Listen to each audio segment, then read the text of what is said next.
Apa itu tetanus? Benarkah luka akibat benda berkarat jadi penyebabnya? Saya, Dr. Evi Nurhayatun, spesialis penyakit dalam RSUD Dr. Muardi. Simak faktanya di video berikut ini.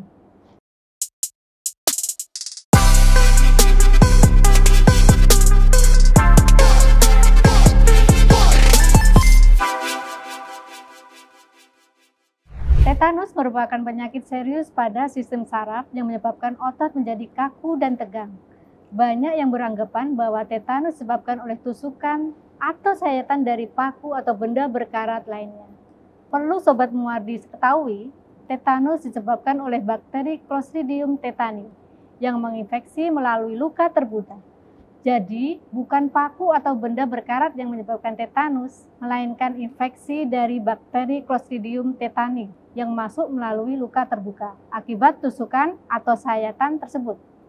Maka itulah pentingnya membersihkan luka menyeluruh untuk mencegah infeksi berkembang menjadi tetanus.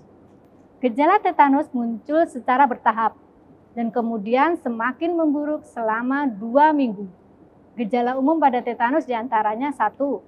Kaku pada otot rahang, otot perut, dan otot leher. 2. Tegang pada otot sekitar bibir. 3. Kejang dan kekakuan pada otot leher. 4. Kesulitan menelan. 5. Sesak nafas. Seiring dengan perkembangan tetanus, gejala lain yang dapat muncul diantaranya 1. Tekanan darah tinggi atau tekanan darah rendah. 2. Demam. 3. Detak jantung yang cepat. 4. Keringat yang ekstrim. Untuk mendiagnosis tetanus, dokter akan menanyakan apa saja gejala yang dialami pasien. Kemudian akan dilakukan pemeriksaan fisik, khususnya pada otot dan sistem saraf, serta dilakukan pengambilan sampel luka pasien untuk pemeriksaan lanjutan. Untuk menangani tetanus, diperlukan tindakan yang meliputi manajemen jalur nafas, pengendalian kejang, serta terapi suportif untuk meminimalkan efek dari toksin tetanus. Karena bakteri penyebab tetanus dapat masuk melalui luka terbuka, berikut upaya untuk mencegah paparan infeksi tetanus. 1. Gunakan alas kaki tebal dan tertutup saat berada di luar ruangan. 2. Jalani vaksinasi tetanus secara lengkap, terlebih sebelum bepergian ke luar negeri. 3. Rutin mencuci tangan. 4. Jangan menunda pertolongan pertama saat terluka meskipun ringan. Segera bersihkan luka dengan air mengalir. 5. Keluarkan kotoran dari luka dengan menyemprotkan air bersih dengan kekuatan ringan sedang.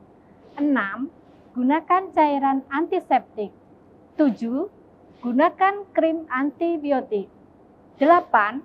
Tutup luka dengan perban dan ganti perban secara rutin. 9.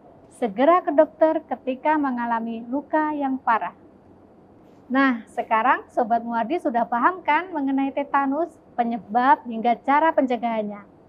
Selalu jaga diri dan keluarga kita dari bahaya tetanus. Dan segera hubungi dokter jika mengalami luka parah atau mendapati gejala tetanus. Sekian pembahasan tetanus kali ini. Jangan lupa follow, subscribe, dan share konten-konten kesehatan RSUD Dr. Muardi.